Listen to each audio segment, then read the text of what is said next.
Welcome to Spectrum Perspectives, real talk with parents, professionals, and autism advocates. With your host, Cindy Gellermini. Hi, everyone. This is Cindy with another episode of Spectrum Perspectives. And today I have a very special guest on today. I have Libby Ingram here with us. Hi, Libby. Welcome to the show. Hi, thank you. So Libby is a very good friend of Katie and Houston's, who we've had on the show before. And we've met just through talking on the phone. And we are very connected, I think. And you will all find out why, all that we have in common. Once we start telling Libby's story. And Libby's son, John Paul, was best friends with Houston, right? They were great friends. So we're going to talk about them. Yeah. And also, you're an SLP, and I've been on a theme here of spelling to communicate, and you fit into that category as well. So that's why we have you on in this order in the spelling episodes. So let's talk about let's talk about John Paul. Let's go all the way back to the very beginning, just quickly. When you were pregnant with him, and the birth and the delivery, were there any kind of red flags, or was everything just sort of normal on course? Everything was normal, and I was pregnant with twins. So Thomas, Thomas and John Paul, and no, everything was normal. Nothing out of the ordinary. They came early. About at 30, almost 35 weeks. Right, which is normal for twins. But they were humongous twins. Yeah, and I took them home with me. I mean, I kept thinking that nothing. They were 6'6" and 6'8", and came home with me as soon as I recovered from my C-section. Okay. And then how did the development go? On time? Oh, yes. Everything was on time. Well, both of them, I will say this, everything was on time. I felt like there was a little bit of a speech delay with Thomas. John Paul had words. You can see in photos, standing, sitting up, walking, everything was on cue, no problems. And then John Paul was diagnosed with regressive autism. So around 16, 18 months, it's just all of a sudden I noticed that he stopped saying some words. He started doing some odd things, like being really obsessed with turning a wheel on like a lawnmower, like a toy lawnmower, just little things like that. And then it's like the brakes went on and it started going backwards. It was terrifying. And you can really see the difference with the twins. Totally. You can see the difference, and you can see it in photos. Just everything, like you could see him playing with toys. It took about a year for I felt like by 3, 2.5, 3, he was just gone. I mean, the way he had been. He just, at night, he would wake up about midnight and be up till about 6 in the morning with me just sitting there watching him run back and forth in a room. And meanwhile, his brother was sleeping? Yeah. And John Paul had been a good sleeper. A really good sleeper, and that went on for many years. I remember thinking, I don't know if I'm going to survive this. Just the sleep deprivation, and but it was terrifying because I didn't know how to stop it, and I'd had parents tell me this because I had worked with autistic kids for years before I had John Paul, and they would tell me this that he did have words, he lost them, and I never didn't believe them, and never didn't. I just thought, that must have been terrifying. And then when it started happening to me, I just couldn't believe it. So why did you work with autistic kids? What do you do as a profession? I am a speech language pathologist and have been since 1999. I did it because I just love working with people, and children was where I felt like was my best fit. I'd been an art teacher before that and loved working with kids then. I always knew I was going to be a speech therapist, even when I was little. And what was really funny is in grad school, all of us sort of had the same memory of seeing The Miracle Worker when we were children and just falling in love. And so, it's like a calling. It's just a calling. Right. So I wonder if being a speech therapist also, you probably definitely noticed the speech delay and all that. Yes. Sure. I actually was worried about Thomas, not John Paul. And so then Thomas just kept going forward, and John Paul's the one who kept going backwards. So it was interesting. Yeah. But I knew something was wrong at, 16, 18 months. I knew I already had John Paul in therapy at that stage, and I did therapy with him 24/7, really, if could get it in, I did it. Was there a certain time or event that you can pinpoint that was the trigger that caused the change, or no? Wow, that's the question, isn't it? That's the question that's what we're not supposed to talk And you about. can't say the V Um, word. You cannot say the V no, word. no. Here's the thing about that whole thing is it kills me to think, I get the pit in my stomach when I think that it could have been something that I had done, that I had started, that made this happen. I almost can't take it. And I can't think that anybody would be that evil to care more about money than they do people. So it's really, it's like, I don't know. I kind of was listening to you, and I sort of agree that our environment is not helping. I think there's a lot of factors that go into it. I think there could be a trigger, because that's kind of how it went with us. Sort of felt like a trigger had been. And then another really interesting thing is, I have a friend who is a doctor, one of the smartest people I've ever known. And I just happened to mention, after, of course, this was after John Paul was fully autistic. I tried to say he had a sensory processing disorder for about 8 or 9 months, because it felt a little bit easier than autism. Right. And, and I said, did you give, what? And she said, oh, no, I spread them out. And Okay. I thought, and when I asked for that, I got laughed at by Oh, the pediatrician. But Cindy, when I brought my child back a year later and said, what do you think's going on? He looked like he had seen a ghost. He said, wow, he really is different. I kid you not. He left the room, never saw him again, but a nurse came in with a sheet of paper with Marcus Autism Center and the phone number written down. That's it. I didn't get a, you must be terrified, I'm so sorry. That is my story. That is how it was handled. wow. I still to this day just think about it sometimes, and I'm just furious. I have a lot to say, but I can't say it. I know. I'll never get over that. Okay, so let's fast forward. So now they're school age. Did they go to two separate schools? Oh, okay. So I tried to keep them together as long as I could in the public school. So I figured he did kindergarten. He was not, but they were separated, but they were in the same building. So they did kindergarten first, second, and then by third, I just felt like this is not good. John Paul had put sores all over his body, literally pinch sores everywhere. Oh, he was But pinching himself. yeah, he was hurting himself. Yeah. And but the school was they were great. I mean, they let another parent, and we built out a sensory room. They let us have space to do that. They loved him. I mean, I couldn't say they didn't adore him. They did what they knew to do. And at some point, I felt like he was just napping a lot because he was miserable. And I just, it wasn't like I was angry at them. I didn't know about spelling at the time. I hadn't heard RPM. I hadn't heard S2C, none of it. So I just like, we got to do something, because the sores are a problem. I was really getting concerned about that. So I did move him. I moved him to a school that someone had told me about that was sort of an ABA style school. That was hard for me. I'm not a fan of ABA. We did DIR floor time when he was little. I just had to learn a lot of things, that even as a speech therapist, for some reason, when John Paul was diagnosed, it's like my brain went mush. And I actually was learning a lot of stuff from what parents had done, because I think I was traumatized, just trying to think, what can I do to help my child? I had him in speech therapy. I had him in OT. I had him in everything. And these were fabulous therapists. I mean, they were wonderful. And we did everything sensory based, which was another thing. But I just remember being absolutely, it was hard to think straight. I could do it with my clients. That was fine. But when I went home, it was just, what do I do? So this ABA, the mother had talked me into the ABA school, which I felt was a little bit of a disaster. I didn't know. And then when I knew about spelling, I'm like, I gotta get him out of here. It was absolute heaven to when I learned about spelling for me. Yeah. Okay. So how did you find out, and how old was he at this point?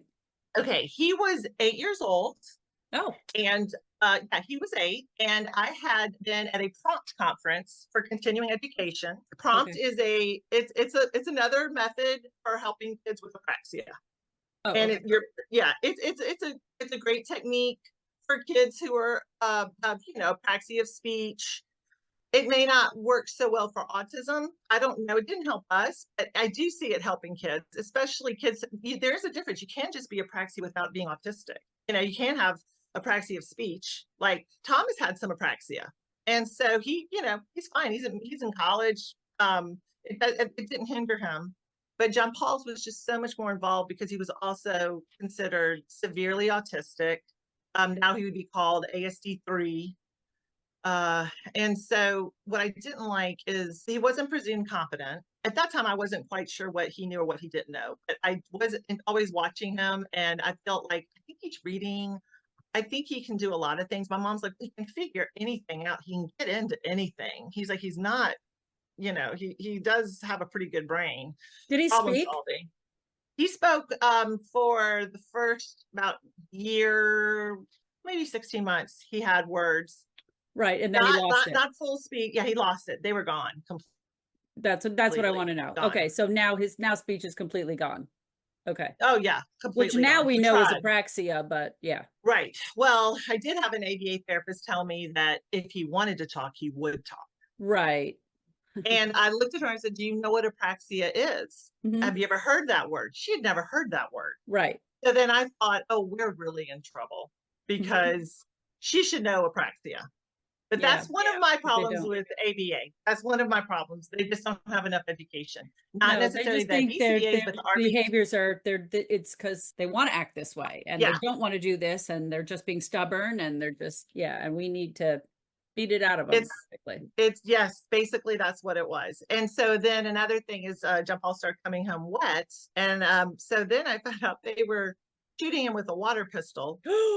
When he wasn't doing what he should be doing. And I said, oh my God. Oh no. Yes. He was being baptized, what they said. Oh, yeah. And I said, that's bad ABA. Yeah. That's really bad ABA. Really bad. And then even when we weren't doing ABA, just this behavior approach is just so punishing. So I had another time I had a speech therapist and OT. I had like a little team. And we collaborated. They were all, again, good therapists, but he was wetting himself. So the idea was, it was the middle of the summer and he already has a problem with heat. It's hard to regulate temperature with him. I could see him get bright red and stuff. Wanted to put his Depends on or whatever diaper, a bathing suit over that, a one-piece bathing suit over that, and then clothes over that. And have him out in the heat so that he would say if he had to go to the bathroom and it would keep him from having an accident. Okay. So they all went home. They all patted themselves on the back. This is a great idea. And I fired them all the next day. I said, we are not torturing. I'm not into torture. I'm sorry. I'm not into torture. And they weren't bad people. No. They were, but this is what they have been taught, that all of this is a behavior. And that's what's maddening about it. It's not a behavior. I mean, it's a behavior, but it's not for what the reasons they think it is. They are reacting to something and they are showing a behavior, but it is not negative. It's not the negative that they have in their minds, that this child is trying to do this. That's the problem.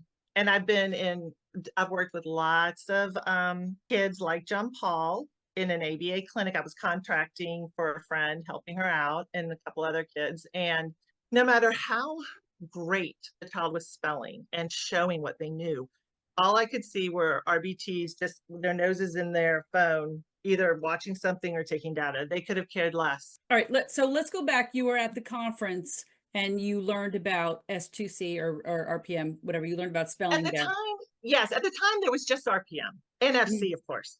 And this speech therapist sitting next to me, it was a small group, about, I wouldn't say 12 of us. We all had to kind of tell our story while we were there. I mentioned that I'm an SLP, but also I have a son. So this girl, she was from Texas. I remember it. I remember the way she looked at everything. She looks at me and she said, I just went to this conference and I think this could help your son. I kid you not, Cindy, 3 or 4 minutes later, I get a text from another SLP friend telling me about the same thing. And I'm thinking, this has got to be the universe, basically punching me in the head, like, wake up, look at this. So fortunately, Elizabeth was coming to Atlanta every month. I got to see her work with other kids. I couldn't Elizabeth, stop crying. who? Yeah, Elizabeth Elizabeth Vosseler. Vosseler? Okay. This is when Yeah, she was doing RPM. he was doing RPM at the time. Yes. And so I watched kids just like John Paul.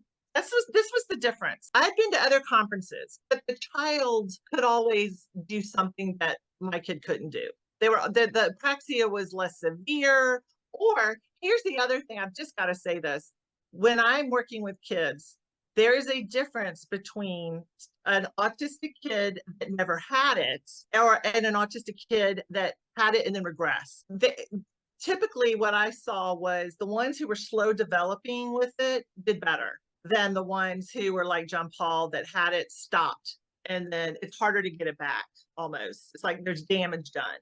And the plasticity, it's going to take longer to work on. It's funny, I read a book by Temple Grandin where she talked about that. And I wanted her so badly to be wrong. I kept thinking, Temple, I don't want to hear that. She said it pretty much close to like that. And I remember thinking, oh Lord, she's right. Everything she said in her book has been right. So I saw these kids, they were, making their verbalization, they were stimming, all the things. And then they'd sit down and start spelling. I couldn't stop crying, Cindy. I cried and cried and cried. I literally went home. I couldn't sleep. And I said, we need to get him in there. And at that conference, I basically tackled Susie Lotharius. I tackled her and said, please get us in on the next one. I didn't care. It's like, you don't care. At that point, they call us the autism moms, the crazy autism for a reason. We have been driven to crazy. And so thankfully, Elizabeth looks at me, she says, how old is he? And I said, he's 8. And she says, oh, he's been spelling for years. So he sits down the next month with her. Wait, he's been spelling or meaning he could read? He could read. Yeah. Sorry. She said, I'm sorry. She did. She said he's been reading for years. Right. So, and the thing is Thomas, I never taught Thomas to read. Thomas started reading about 2.5 on his own, just from watching Sesame or whatever was on TV or what he was learning in preschool. John Paul did do preschool with Thomas, but it was a disaster. And I took John Paul out. They sent him to the principal's office. It was ridiculous. It was misery. So, but of course, why wouldn't John Paul be learning the same stuff as Thomas? They're in the room together. True. Watching and hearing the same thing. So John Paul does his lesson with Elizabeth, and it was about, I guess, an area of the world that had exotic animals and this and that. And then she said, can you think of another type of animal for the area it was? And John Paul spelled spider monkey. So I'm like, where did he get spider monkey from? So I go home and I asked Thomas, and Thomas said, oh, that was in Wild Kratts. They had an episode about spider monkeys and wild Kratts. So it made sense. And after that, it was just, life got better. We just kept working on it. There's some wonderful therapists in town. Jess Sibley in Atlanta. It was just phenomenal. Loved going to her. And then there was the change when Elizabeth left RPM and was doing S2C. She just had a different idea of what needed to happen. So she was still coming to Atlanta every month. So I got her training. I since have been getting RPM training as well. But, I was in that first cohort, and I loved it because Elizabeth spent a lot of time talking up, it was like a graduate level class. It was pretty extensive. So you mean you got trained in how to do S2C yourself so that you can be a practitioner now? Absolutely. I'm a practitioner. I'm not practicing right now, but I've got a lot going on. I'm actually just volunteering to do spelling with people. I'm just doing it. I'm doing an art class where I spell with the kids and teach them art.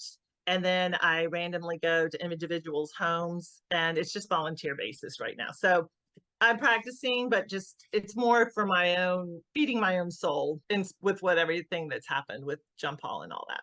So. Right. So now he's spelling, and then you learned how to do spelling with him, and he was only 8. So was he allowed to use spelling in school? Well, the school that he was attending, the ABA school, I told them, I was so excited, and I went and I told them all about it. I was like beyond. They look at me and they laugh at me like I'm an idiot. Mm-hmm. And I cannot tell you what I have put up with, especially in the early days. The funny thing is Hirsch Academy was opening. It's like we hit it at just the sweet spot, the right time, because Hirsch Academy was going to all the conferences, and they opened the classroom for John Paul and a couple other kids. John Paul could never have gone to Hirsch Academy before that, so no school would have taken him, except for an ABA school. So anyway, we started going to Hirsch. I did not renew my contract with the other school. That was done. Funny thing is that months later, the person who had laughed in my face sent a video doing RPM with her child. Her own SGC. child? Uh-huh. So even though she had laughed at me and looked at me like I was crazy, she did, I guess, really start thinking about it. And she's one of those people I think she needed to investigate it for herself. Yeah. She just wasn't gonna go with, she probably tried a million things and never worked, that kind of thing. Right. And so she didn't have to say anything more. She just sent me the video and I said, I'm so happy. So John Paul was at Hirsch, and that's, from there, just he was able to learn. He was able to get a education for the age that he was. So they let him spell there. Oh yes, Hirsch his classroom was a spelling classroom. Okay. For sure. Yeah, because I don't know what Hirsch is. It was great. So, okay. Oh, I'm sorry. Hirsch is a private school in Atlanta that serves autistic children. Right. Right. Yeah. But they allow spelling, so a lot of them don't. Yes. So. No, they don't. Now, I do know the really hardcore moms that they hire lawyers and they can get spelling in their school, but one of my friends spent $30,000 to get spelling for her kid. I mean, that's ridiculous. Mm-hmm. I will say that, and I know you've talked about it in previous podcasts, speech therapists aren't allowed to practice the methods in the school system. They're not, but special ed teachers can. Oh. So it's more the special ed teachers that are learning. Like if I were to I'd want to talk to a special ed teacher, mm-hmm. because they're going to get the training. And most of them are really excited about it. They want to learn a new tool for working with their kids. Sure. I would have done everything different. In 1999, I was in Gwinnett for 4 years. I loved my experience. I had autistic children. I wish I could go back in time and teach them spelling. I mean, it's fantastic. It's meaningful communication. Mm-hmm. You can be educated through it. It's wonderful. So special ed teachers are way more open to it than speech therapists. And speech therapists, there are plenty of speech therapists who are getting into it. It's just they don't want to lose their C's. They're right. They don't want to. Well, and that's important. Sure, and because ASHA is the problem, but ASHA is. We already talked about that in previous. Yeah, but it's true. It's true. Unfortunately, it's true. Yeah. ASHA needs to, get with the times.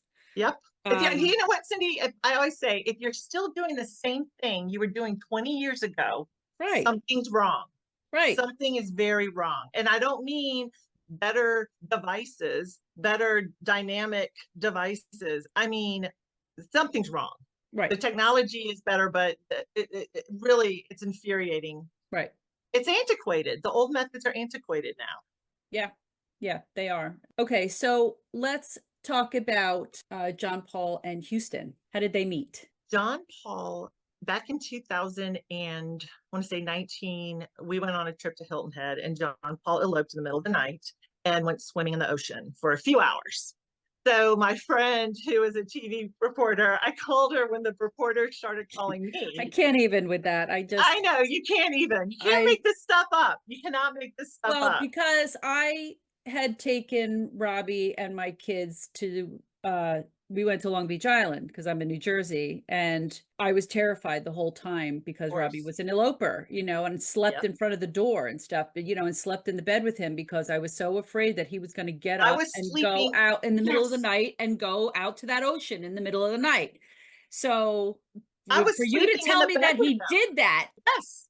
And Cindy, I was in the bed with him. I was sleeping in the bed with him. And so we were all in the attic room, my husband, my other son, and me. And we locked the doors. The boy is an escape artist. Yes. And he's loud. So he was able to contain it to get out of the house. So anyway, of course, the judgment for autism parents is ridiculous because people just have no idea. They just don't understand how life is. And Right. it's impossible to understand unless you're living it 24/7. Right. Even as a therapist, I didn't get it. And Right. I was around autistic children all the time. Right. But Right. I had And so no he clue. has, what does he have, a bike? He rides a trike or something? Yes, we had rented a trike and he loved it. And we had ridden over across the street to, the how there's public places where you can park and go out onto the beach. Yep. And so I knew. I mean, I jumped up. I still had my night clothes. I just went. I got on my bike. I went down there. Sure enough, there's the trike. It's parked in the little spot. And I walk out the boardwalk. I go down. I see his big feet in the sands. And then I look out and he's gone. And the water, there was a full moon. So I could see pretty clearly. And it was about, 4 or so in the morning. So it's pitch black. And Oh, you it was had to so just think funny. he's gone. He's gone. You Well, never I see him kept again. thinking, I was like, this can't be the end. This Yeah. can't be it. This Yeah. is not how this story ends. No. So I ran back, woke Peter up. I didn't wake up anyone else in my house because I didn't think Thomas needed the trauma. I didn't want to traumatize my parents, the people we were with. So I woke up Peter and I just told my friend, I said, please start calling people. She called the lifeguard. Oh, not, yeah. Who all do we? The Coast Guard came from Savannah. The fire department showed up. Police showed up. And Cindy, they were taking my description. Yes. Because they are thinking, what does she have to do with this? So they're writing down and also I was in such shock. I just was emotionless. I couldn't even breathe. I just told him, I said, he's a great swimmer. I mean, he is a strong swimmer. And I said, and I feel like he's out there. So while all that was going on, before I ran back, or I'm sorry, when I came back to the beach and my friend had started calling, I see this funny little boat go by. And I'm thinking, can I stop them? Sure enough, that was the boat that found John Paul. So there was a neighborhood watch. And once the alarms go off, Yeah. the neighborhood watch wake people up. And this wonderful, wonderful man named Logan, I don't want to say his name wrong, Cabron, he found my son right before he headed into the marsh. He was about, I want to say 2 or 3 miles down and 80 feet off. And bless his heart. And this guy is so wonderful. He's just terrific. So it was perfect for him to find my son. The funny thing is John Paul, I had the ambulance and the police were with us when we went down to the beach because they were like, we found him. And I'm like, yes, yes, yes. I'm so happy. So we go down there and John Paul gets out of the water. He still has his Depends on. I swear the thing was huge. He pulls it off, pees in the sand, and then turns around and runs right back into the ocean. Everyone was just screaming and trying to Yeah, and catch the him. Depends I'm like, probably yeah, like he's not weighed 10 scared. pounds because it was full of water. Seriously. And it was so funny because the ambulance people were like, well, normally we would take you to the hospital, have him checked out. We're like, I think he's fine. I said, oh, he's fine. I just didn't, that whole thing. Now, we'll tell you this. Shock is amazing because it was about a 3-hour, I would say it was about a 3 to 4 hour thing. It seemed like it was 5 minutes. Yeah. That's how it felt. It was a 5-minute thing. Right. 5 to 10 right. minutes. It wasn't, but I think I don't know what happened, but that's how it felt. Right. I think that's our way of protecting ourselves. I don't know. But so we took him home that day. We didn't stay one more day. It was like maybe Wednesday or so. And I'm like, I told Peter, we are not staying till Sunday. We're going home. He's going to try it again. And what if we're not so lucky? Yeah. So we went he'd home. Do it again. Yeah. Yeah. But I was just pleased by the time all that drama was over. Yeah. We came to the house and everyone was just getting up. They had no idea. And I wanted it that way because I really felt like we were going to find him. I don't know why. I just, you've got that gut. And he's such I don't know. I just think he kind of became one with the ocean is what I'm thinking. And then, okay, this is how I met Katie. So my friend wrote a story about it and it went viral, which it was passed on to different autism groups because, it happens. And it's also a good cautionary tale, everything. So it was just lovely feedback. I think one woman said something like, well, why didn't you lock the door? I jumped on this poor woman. I'm like, oh, leave her alone. I said, I think, anyway, I don't think she meant it as ugly as people took it. But anyway, so when she wrote that story, one of Katie's friends saw the story and sent it to Katie. Then Katie and I met at Regressive, which is where Houston was working out and where John Paul was working out. And Katie walks in, and all of a sudden she realizes, and she goes, "Oh my God, you're Libby!" And that's John Paul. I said, "Yes." And she said, "Oh my God, you know he was surrounded by angels, right? In the ocean." I said, "Oh, I think so too." And she was just so, Katie, she's just vivacious and Mhm. fun. And I was like, I think we're going to be friends Mhm. when I saw her, because then she had to leave because Houston was out the door. You Right. know how autism moms are. We're always rushing from one place to the next or chasing people Yes. down. There's not a lot of time to chit chat. So that's how Katie and I became friends. Very fast friends. Got it. Okay. And then the boys got to know each other and they became like best buds. Well, yeah, I always think of Houston more as an older brother Mhm. to John Paul because of the age difference. Yeah. Gosh, we've had a lot of good times with them. Just doing all sorts. We went to Costa Rica. There was a trip that came up. It was our friend Kelly Colahan created a trip for special needs parents to go to Costa Rica, and another mom that already lived there. And I called Katie and I said, "Katie, we're going. We're doing this. We are doing this." Katie's like, "Oh my gosh. Oh, and I said, "Just do it. We're doing it." No one else signed up except for, Yeah, except everybody else for is probably us. too afraid. Right. Well, I think they wanted to see like how this is going to go down. Yeah. And it was the trip of a lifetime. Was it hard? Yes. Mm-hmm. It was hard. I mean, there were things, was the airport worry me? Sure. Did John Paul lay down in the middle of the airport and ground himself? Sure, he did. But I will say that, first of all, if you're going to travel, you've got to call TSA Cares. They will help get you through everything. So you're Right. not waiting in lines. That helps. And then, most people are pretty good and fairly and pretty kind. I have been around stinkers before as well, but there was a lot of encouragement that we got from people. Also, you've got this big guy, he's 6'8", 298 pounds, running up and high-fiving everyone. It's hard not to smile. You know what I mean? It's just hard not to smile. And even coming home, Cindy, we didn't get, actually that was a little bit rough because we had to get in all the lines to get back into the country.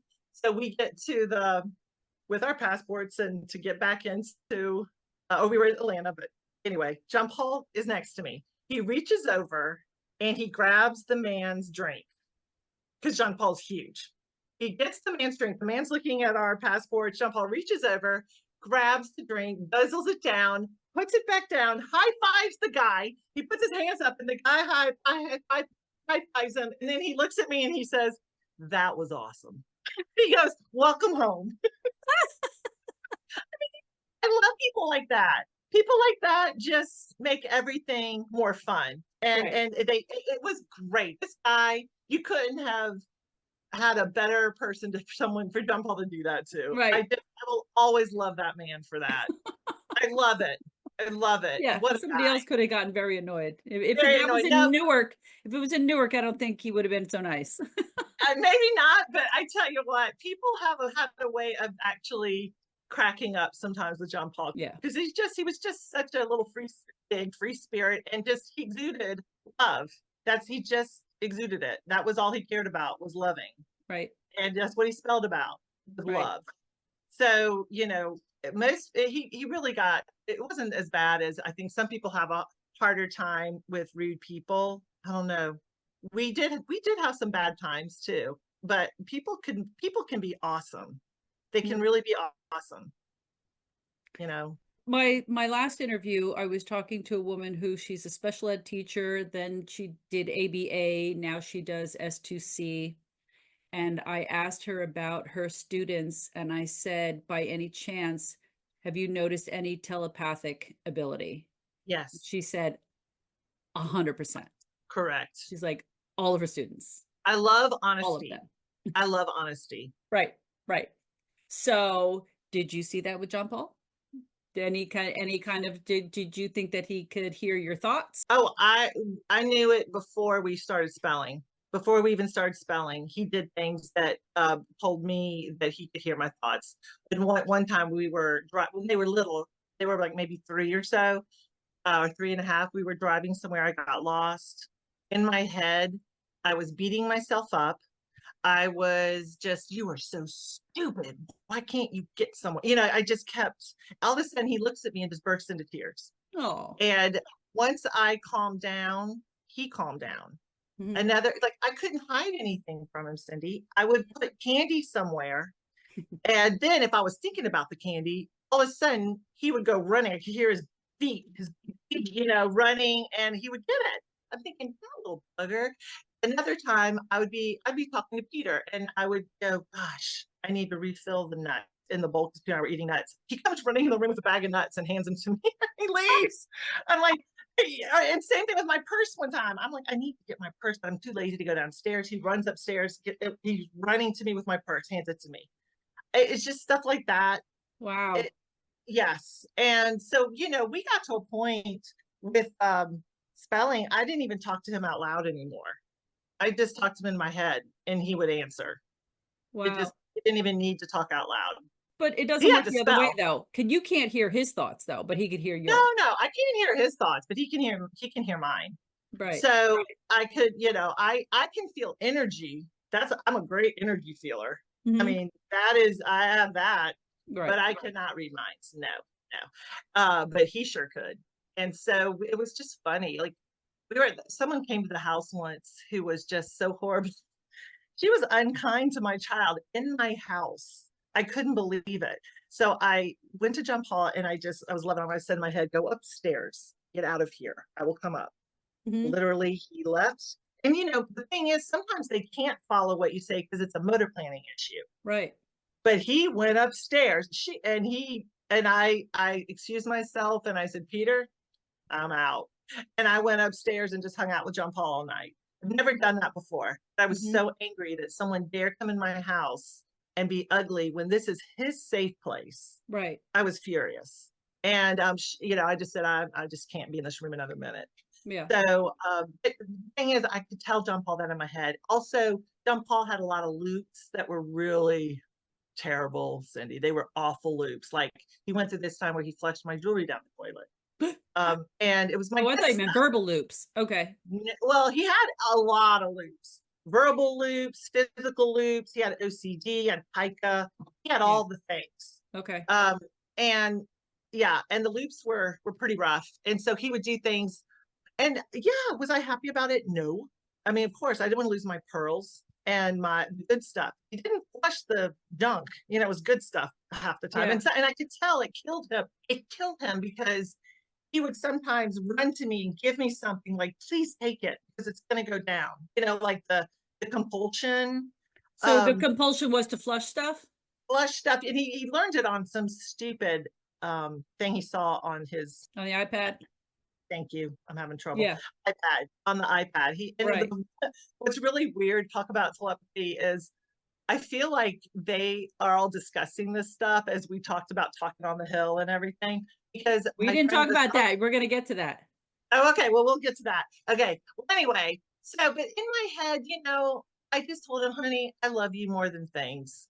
I could say it out loud too, but I Right. just, he would make a mess and cleaning up a mess. I would say, I know you aren't doing this on purpose. I wanted him to know, please don't carry that burden. Yeah. Don't carry that burden. Right. Because our kids are so burdened and feel so guilty about the mayhem they can cause. They really do. They do not want to be trouble. So when I get so upset when I'm on a bunch of autism Instagrams. I started one for John Paul and they just hate everything. They hate autism. They hate it. They hate it. And I'm thinking, boy, your kid's hearing your thoughts all day long. Yeah. This is why it's important for people to know about the telepathy. Yeah. They have to know this because it affects their child's happiness, which it affects regulation. And right. It's just, if I had, I'm so tall. What if I had a dad who was like, I hate height. I hate that you're so tall. Yeah, I hate tall women. I hate that. And that's how I grew up hearing tall women. Yuck. I mean, I would feel kind of bad about myself. I would be insecure probably or angry. Yeah. Angry that I had a father that, I luckily didn't have that. But what if I'd heard negative messages about myself my whole life? Thank God I didn't, but these kids do all day long. Yeah. especially from probably caregivers, teachers. I mean, they're getting negative thought, and people have to know. My friend who was a pediatrician, I told her about the telepathy, and she said, Libby, since you've told me that, when a non-speaking or minimal or unreliable speaking autistic comes into my office, I start talking to them immediately in my head and telling them, making them feel at home. She said it has made all the difference. Wow. Mm-hmm. It's things like that that are going to help. Yeah, I've been telling every teacher that I know, and every mom that I meet too. I'm like, because I want them to be mindful of what they're thinking, not even just what they're speaking. Pay attention to what Oh, you're it's what they thinking. are thinking. Absolutely. Absolutely. Yeah. Okay. So let's talk about, so did he communicate with Houston this way? Oh, yes. Telepathically, he communicated with Houston. He communicated with everyone that way, all his friends. Yeah. And So Houston, all the non-speaking kids pretty much, I guess, can do this. yeah, John Paul said that other like minimal and reliable, they can do it, but he said the non-speakers are really good at it. They're just because they probably had to own it. So, they've had to really build that skill. He said, and I said, well, how and he described it like a root system, like a different, like Katie describes it like a different frequency, and John Paul or Houston did, and and John Paul describes it like it's just a different way of communicating. But John Paul described it as like a root system in the trees or something like that. And then I said, well, he said, we use parts of our brain that neurotypicals don't. And I said, well, what part do you use? He said, the back part. And then Houston mentioned the occipital lobe. That's the same area. So the answers were the same, just different words. Right. So, there's so much we don't know. So much we don't know. Right. And it's okay not to know it, but it's exciting when you learn about it. Right. Because I know Robbie's teachers told me that when one of the kids would start acting out in class and get in trouble, Robbie would always start giggling and laughing, and it always made me wonder. I'm like, he knows something. He's laughing because he knows something, almost like he knew that was going to happen and he thinks it's funny, And his now friend that I know this, left. now I know the class is setting it up. Yep, absolutely. I mean, they people, and it's so funny how science has to have an explanation for everything.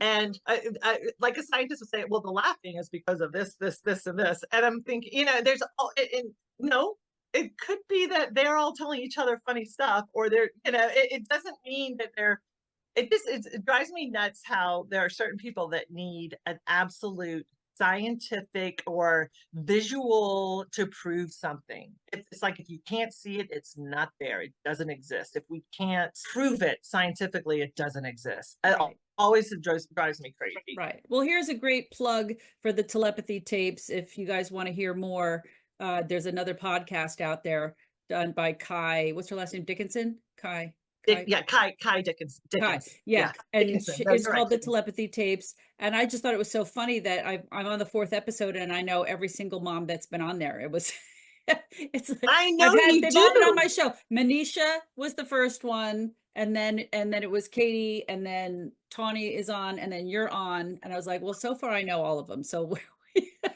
wow. Well, what's great about her though is it's just because you mentioned the science of it, that she brings the doctor on that's doing all these experiments with them and everything too. So it's good for the skeptics to listen to. And I'm like, well, you love it's happening. It is happening. We don't know why. I don't know. Can we explain why? No, but it's happening. So didn't you love Jeff Tarrant talking about when John Paul was doing his experiment, when they were doing the tests on John Paul? Jeff Tarrant was there. I love the way he viewed it and explained it. I love Dr. Powell. Are you going to try to bring Dr. Powell on, possibly?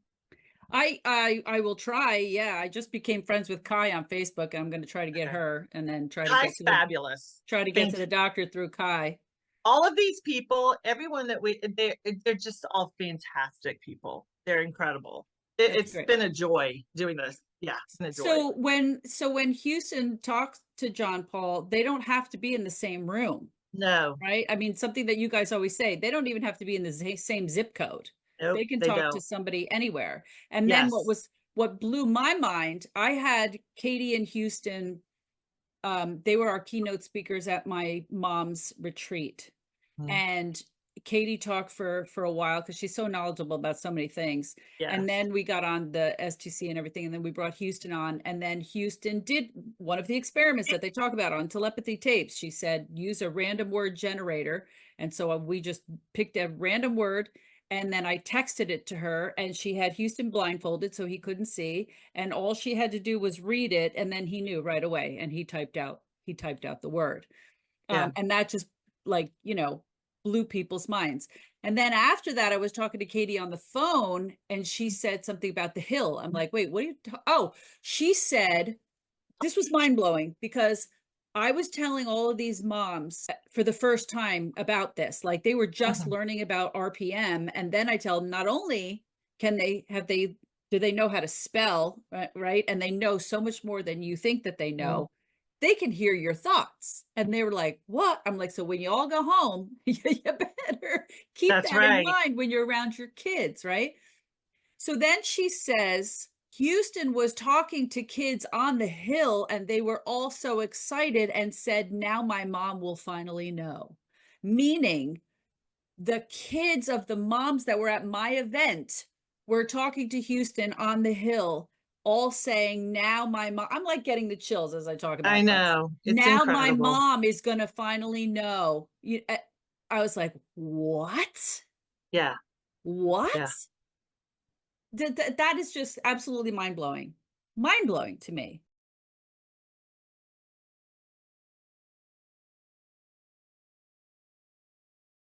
That's it for today's episode. I hope you enjoyed listening and it helped you gain a new perspective. To learn more about our children's book series, Robbie's World and His Spectrum of Adventures, or to learn more about what we do at Robbie's World Foundation, simply visit our website at robbiesworldbook.com. Thank you for joining us today. Be sure to join us again on our next episode of Spectrum Perspectives.